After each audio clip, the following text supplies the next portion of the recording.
How are you doing, folks? Joe Value here for Cold Beer Sports on Tuesday evening with three selections for tomorrow. One very ambitious one pretty solid one, and one that should really be winning. Just before I get on to them, just touch on today briefly. Disappointing with Fresh in Diva today. Just not finishing off its races. Travelled really well, jumped really well, and looked very much at ease in that kind of grade early on, but kind of got locked up on the rail turning for home, and when Conor Brace asked for a bit of an effort, there was nothing there. So back to the drawing board with her. Maybe a bit better ground, something like that. It was fairly boggy ground now, where she ended up over on the far side. All the winners all day were coming near side, stand side. She ended up with a pretty much impossible task, but she wasn't overly fancied in the betting before the race anyway. So it's just one to keep for another day. Maybe I wouldn't be putting her in the black book just yet. I'll keep her on side for another little while. But moving on to tomorrow, so we'll start off with the very ambitious horse. It's not even in the race as things stand. It's the first reserve. It'll have to, something will have to be withdrawn, and this one might get in. So the name of it is Misty At Sea. Anyway, it's a 33 to 1 shot. A couple of years ago, this had decent form in maidens and reached the mark of 72. Runs off 51 tomorrow. Trained by Reggie Roberts. Used to be trained by Johnny Fien. Now, I think I'm right in saying that Reggie Roberts is Johnny Fien's father-in-law. So, you're hardly going to give your father-in-law a really bad horse. I'm not saying there's any star now, right? But there might be a glimmer of hope there with it somewhere down along the line. So I just thought it ran okay last time. Even it's been off now for 97 days, but even last September I showed a bit anyway over a trip to Too Short, and being by born to see this step up to a mile could help. And maybe if they didn't try and front run, they could just take their time, maybe mid division and creep through. They might grab a place first there.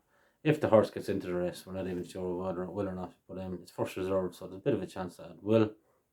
And at 33 to 1, I'm just going to stick it up there as a half point each way, because it was rated a good bit higher a couple of years ago.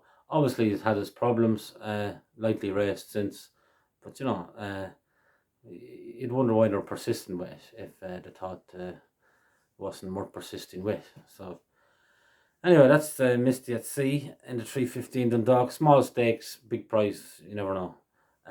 Going on to the 345 at Dundalk. I said I'd concentrate with Dundalk on the all-weather tomorrow.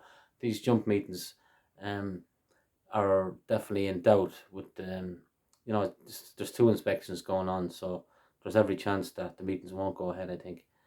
It doesn't look good at the minute anyway, and it's moderate enough racing. Overall tomorrow it's moderate enough racing, but definitely over the sticks, there's only, 2 or 3 half decent races. The rest of them are poor fare, much like today, I suppose, and Monday. But that's what you're going to get early on in the week. It's the real good horses come out later on in the week, usually, and that's where the real good bets come as well, usually. So anyway, we'll plough away here with a few for the crack in Dundalk, and the 345 Dundalk, a horse by the name of Harbonacker. I thought it ran quite well last time.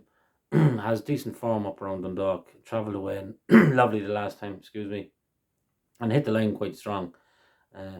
A horse of Tony Martin's won the race, but the third horse, Crystal Dawn, would be a fair marker. She's very consistent, and I thought this horse, Harbonacker, as I say, hit the line fairly strong, and could be just a bit more improvement to come. So at 11 to 2, I'm going to stick that up there as a point each way in the 345 at Dundalk. And my final selection then is in the following race, the 415 at Dundalk, a horse by the name of Sunwalk. Sunwalk is trained by Andrew Slattery Senior and to be ridden by young Andrew Slattery. It's a 5 to 4 shot. His form last year would be probably good enough to win a race of this type, but he's kind of a better horse than that.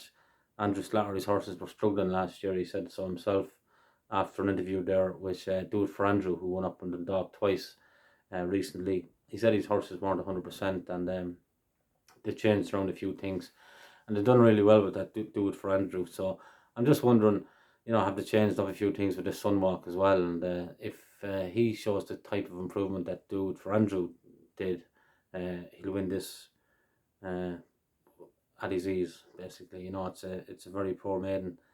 In my opinion, the horse that was second, or the horse's second favourite, got beat in a very moderate handicap last time. So, you know, and just if this horse gets anywhere near his best form, he'll win. You know, and 5-4 would probably look a steal. There's probably there might be one or two snaky ones in there. You know, first time outwards and that you just don't know what you're taking on. But all in all, if this horse acts on the track and runs his race, he'll win, and I make him a 4-point win selection. So that's it, the 3 for tomorrow. So whatever you're doing, bet safe, take her handy. It's early on in the week, so you know, I know I'm not putting up a strong bet there with Somewhat, but he's an exception. I just think he wins.